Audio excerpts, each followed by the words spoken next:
Assalamualaikum warahmatullahi wabarakatuh. Good day, everyone. My name is Farhany Mayora, and in this occasion, I would like to summarize the novel by title To Kill a Mockingbird from chapter 1 until chapter 7. So, in the chapter 1, there was a girl named Jane Louise Finch, and she has the nickname Scout. In this chapter, she tells about her family history. Begin with her older brother that got a broken arm named Jim. Scott's father, Atticus, is a successful lawyer but lives in a tired, poor, and old town, Macomb. Atticus' wife died when Scott was two, whereas Jim was six, so they were raised by their cook, an old black woman named Calpurnia.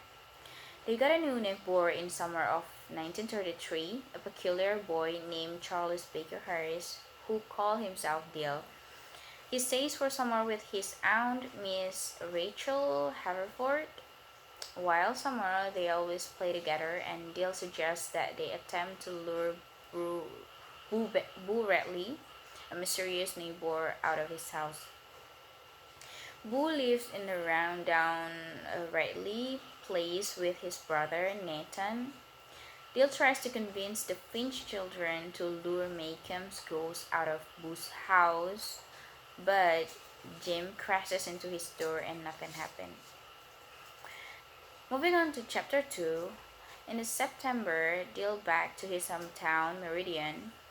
At school, Scout has a friend named Walter. This boy is very poor, and from Scout's point of view, he is a bit naughty. Miss Caroline, as their teacher, often give Walter lunch, but Scout hasn't a good relationship with her teacher. Until one time, there was a misunderstanding between both of them, which also related with Walter, that makes Miss Caroline slap Scout's hand with ruler. Next, chapter 3. Scout angry with Walter, but Jim instead invite Walter to the Finch house for dinner. Scout get angrier and criticize Walter when he ate the food. It makes Calpurnia calls her into the kitchen and slaps her, telling her to be a better hostess. After all that, Scott being lazy to go to school, and Atticus was wonder what happened with this girl, and try to persuade the girl that she have to go to school again. In the chapter 4, one day after school, she passed Redley Place and saw tin foil and found two pieces of gum. She chewed both and told Jim. After that, Jim panicked and makes her spit it out. Some days after, Jim and Scout again found something weird around Redley Yard, which are two old Indian hat pennies hidden in the same knot hole where Scout found those gum.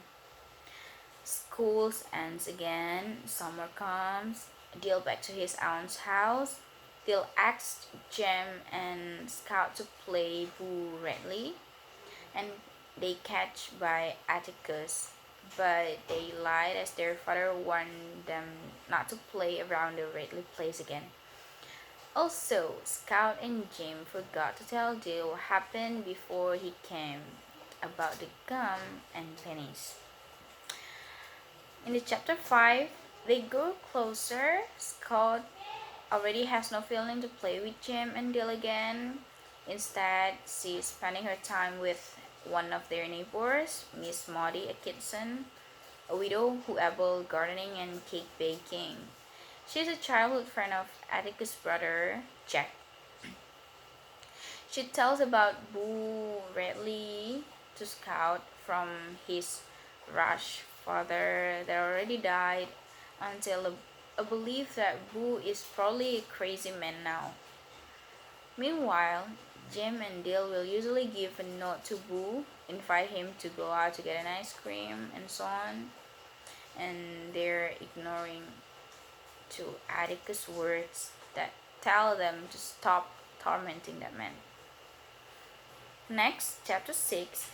Jim and Dale planned to sneak over the Radley place with Scout accompanies them.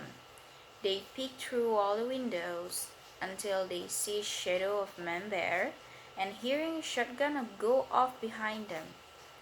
They run, But Jim's pants get caught on the fence and he kicked them off in order to free himself. Atticus asked Jem where his pants are, but they lied because Dale said that he won Jim's pants in a game of strip poker. Until late night, Jim decided back to Ridley Place to take his pants.